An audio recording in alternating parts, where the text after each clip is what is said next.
हमारा अभ्यास प्रश्न था कि भारतीय संविधान में स्वतंत्रता का अधिकार 4 अनुच्छेदों द्वारा प्रदान किया गया है जो हैं, तो ये अनुच्छेद जो है आर्टिकल 19 से आर्टिकल 22 तक है। सबसे पहले आर्टिकल 19 में जो है वो अभिव्यक्ति की स्वतंत्रता है। आर्टिकल 20 में जो है वो अपराधों के लिए दोष सिद्धि के संबंध में संरक्षण है। आर्टिकल 21 में प्राण एवं दैहिक स्वतंत्रता है और आर्टिकल 22 के अंतर्गत कुछ दशाओं में गिरफ्तारी और निरोध से संरक्षण प्रदान किया गया है। इस प्रकार इसका जो सही उत्तर है वो ऑप्शन ए है, आर्टिकल 19 से आर्टिकल 22 तक। भारतीय संविधान के 44वें संविधान संशोधन से मौलिक अधिकारों की श्रेणी से निम्न में से किस अधिकार को हटा दिया गया है? अभिव्यक्ति की स्वतंत्रता का अधिकार, संवैधानिक उपचारों का अधिकार, संपत्ति का अधिकार या धार्मिक स्वतंत्रता का अधिकार। तो जो हमारा 44th अमेंडमेंट था उसमें 1978 के द्वारा जो संपत्ति का अधिकार था उसको मौलिक अधिकार की सूची से हटा करके अब उसे अध्याय जो है 4 में आर्टिकल 300 का के स्थान पर रख दिया गया है और जो संपत्ति का अधिकार है वो एक वैधानिक या विधिक अधिकार है। तो इस प्रकार इसका जो सही उत्तर है वो है ऑप्शन सी, संपत्ति का अधिकार। मौलिक अधिकारों का संरक्षक है न्यायपालिका, कार्यकारिणी, संसद या उपयुक्त में से कोई नहीं। तो जो भारतीय संविधान है उसमें मौलिक अधिकारों के उल्लंघन के लिए जो आर्टिकल 32 है संवैधानिक उपचारों का अधिकार वो प्रदान किया गया। उसके तहत अगर किसी भी व्यक्ति का अगर फंडामेंटल राइट्स का हनन होता है तो वो किसी भी न्यायपालिका में जाकर के शरण ले सकता है, यहाँ तक कि सुप्रीम कोर्ट में वो डायरेक्ट जा सकता है। तो इसका सही उत्तर है ऑप्शन ए, न्यायपालिका। निम्नलिखित अधिकारों में से कौन सा अधिकार अनुच्छेद 19(1)(d) को अनुच्छेद 21 से मिलाकर पढ़ने पर प्राप्त होता है? विदेश यात्रा का अधिकार, शरण पाने का अधिकार, एकांतता का अधिकार या सूचना प्राप्त करने का अधिकार। तो एक केस हुआ था खड़क सिंह बनाम यूपी राज्य और गोविंद बनाम एमपी राज्य के मामले में जो सुप्रीम कोर्ट है उसने ये कहा था कि जो आर्टिकल 19(1)(d) है उसमें ये कहा गया कि भारत के राज्य क्षेत्र में सर्वत्र आबाद संचरण का अधिकार, उसको जो है आर्टिकल 21 जीवन का अधिकार उससे मिलाकर पढ़ने पर जो एकांतता का अधिकार है वो प्राप्त होता है। इस प्रकार इसका सही उत्तर है ऑप्शन सी, एकांतता का अधिकार। संपत्ति का अधिकार है एक मौलिक अधिकार, नैसर्गिक अधिकार, वैधानिक अधिकार या कानूनी अधिकार। तो एक वैधानिक अधिकार है, इसका सही उत्तर है ऑप्शन सी, वैधानिक अधिकार है। निम्नलिखित कथनों पर विचार कीजिए। फर्स्ट, अनुच्छेद 301 संपत्ति के अधिकार से संबंधित है। तो ये बिल्कुल गलत है क्योंकि जो 301 है उसमें व्यापार, वाणिज्य और समागम की स्वतंत्रता से संबंधित है। सेकंड है, संपत्ति का अधिकार एक विधिक अधिकार है किंतु ये मूल अधिकार नहीं है। तो जो संपत्ति का अधिकार है वो 44वें संविधान संशोधन में क्या किया गया है, इसको विधिक अधिकार बना दिया गया है, यानी कि यह कथन सत्य है। जो थर्ड है वो कह रहा है कि भारत के संविधान में अनुच्छेद 300 का उस समय केंद्र में कांग्रेस सरकार द्वारा 44वें संविधान संशोधन से अंतः स्थापित किया था। तो यह भी कथन गलत है क्योंकि भारतीय संविधान संशोधन का जो 44वां संशोधन है वो तत्कालीन जनता पार्टी की सरकार के द्वारा किया गया था, ना कि कांग्रेस के द्वारा। तो इस प्रकार इसका जो सही उत्तर होगा वो ऑप्शन ए होगा, केवल 2। निम्नलिखित में से कौन सा भारत के संविधान द्वारा प्रदत्त 6 मूल अधिकारों में से नहीं है? समानता का अधिकार, विरोध का अधिकार, शोषण के विरुद्ध अधिकार या धर्म की स्वतंत्रता का अधिकार। तो जो इसमें विरोध का अधिकार है वो 6 मूल अधिकारों में शामिल नहीं है। तो इसका सही उत्तर है ऑप्शन बी, विरोध का अधिकार। निम्नलिखित में से किस वाद ने भारतीय संविधान के मूल संरचना के सिद्धांत की रूपरेखा प्रतिपादित की? गोपालन बनाम मद्रास राज्य, गोलकनाथ बनाम पंजाब राज्य, केशवानंद भारती बनाम केरल राज्य या उपयुक्त में से कोई नहीं। तो केशवानंद भारती बनाम केरल राज्य जो है वो 1973 में एक वाद हुआ था जिसमें भारत का जो सर्वोच्च न्यायालय है उसके द्वारा संविधान की मूल संरचना के सिद्धांत को प्रतिपादित किया गया था और उसी का जो अनुमोदन है वो मिनर्वा मिल्स के वाद में भी किया गया था। तो इसका सही उत्तर है ऑप्शन सी, केशवानंद भारती बनाम केरल राज्य। भारतीय संविधान के अनुच्छेद 25 का संबंध है समानता के अधिकार से, संपत्ति के अधिकार से, धर्म की स्वतंत्रता से या अल्पसंख्यकों की सुरक्षा से। तो जो आर्टिकल 25 है वो कहता है धार्मिक स्वतंत्रता के अधिकार के प्रावधान के अंतर्गत धर्म प्रचार करने का अधिकार और राज्य को समाज सुधारक विधि निर्माण का अधिकार जो है वो आर्टिकल 25 देता है। तो इसका सही उत्तर है ऑप्शन सी, धर्म की स्वतंत्रता से। निम्न निगमों में से कौन सा सही सुमेलित नहीं है? तो फर्स्ट है कि मानव के दुर्व्यापार तथा बलात्श्रम का प्रतिषेध, ये आर्टिकल 23 में यह सही है। अल्पसंख्यक वर्गों के हित का संरक्षण आर्टिकल 29 ये भी सही है। संवैधानिक उपचारों का जो अधिकार है वो आर्टिकल 32 में दिया ही है।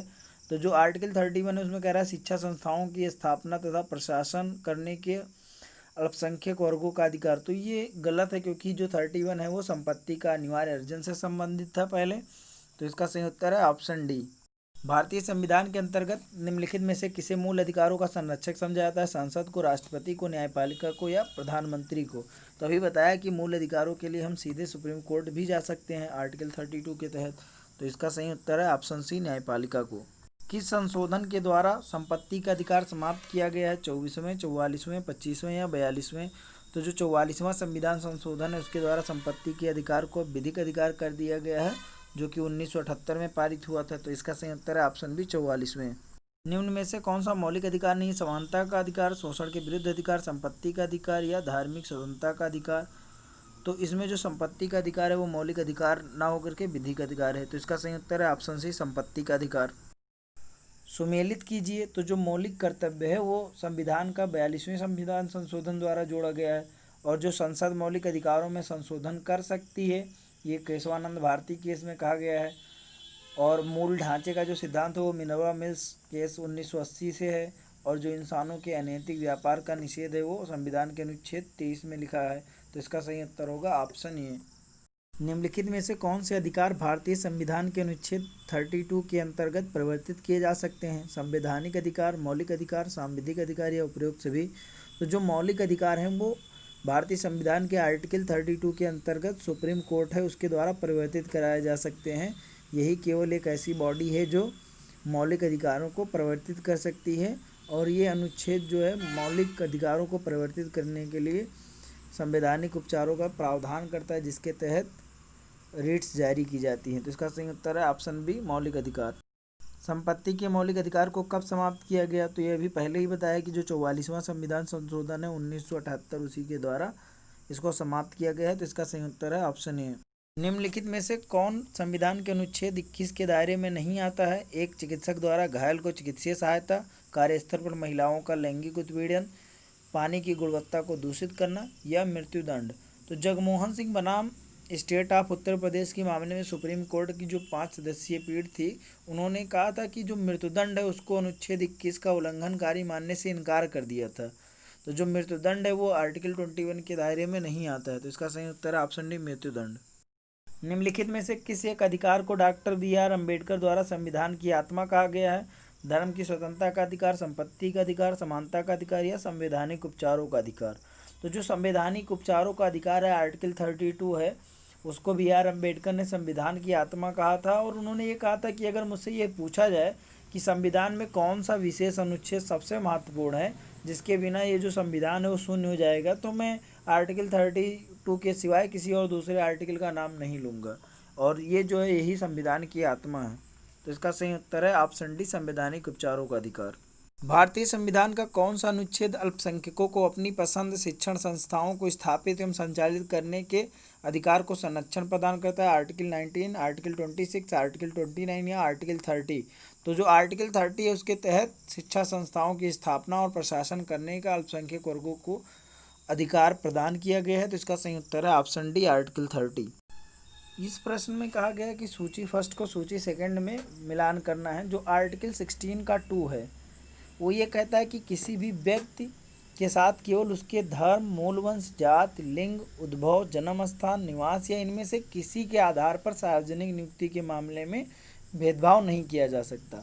और इसके बाद जो आर्टिकल 29 का क्लॉज 2 है वो कहता है कि किसी भी नागरिक को धर्म, वंश, जाति या भाषा या किसी भी आधार पर राज्य द्वारा संपोषित या राज्य से सहायता प्राप्त करने वाले किसी भी शैक्षिक संस्था में प्रवेश से भी वंचित नहीं किया जाएगा।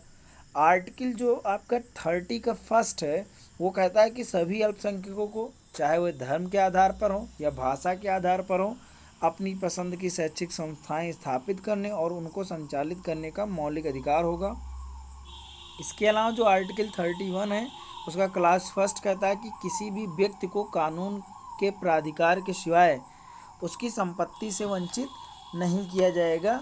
इस प्रकार इसका सही उत्तर जो होगा वो होगा ऑप्शन ए।